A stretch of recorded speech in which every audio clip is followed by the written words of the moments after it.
میگه یه روزی این دلتنگی ها به خاطر نبودن ها تموم میشه. یه روزی بالاخره این بالشخیز شدن های لعنتی به خاطر اشکام تموم میشه.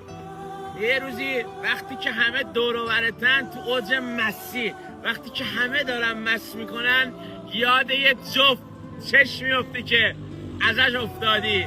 یهو دلتنگ من میشی ها. دلتنگی و یقتو میسست و میخواد بغض گلوت بترکه. میگه یاره بی وفا اونجا دیگه من نیستم. میگه اینو ما نمیزنیم که مسشیم، میزنیم که غمامون یادمون بره. سلامتی غمم که بزرگم کرد. میگه ای غم کمی به ما تخفیف بده، ما که مشتری هر روز توییم. پجونه یه موقعی کجم و کل پوست گردنم نصف نفس تو. من همون که حرف زده دن خودش، تو همون که تو بغل شد.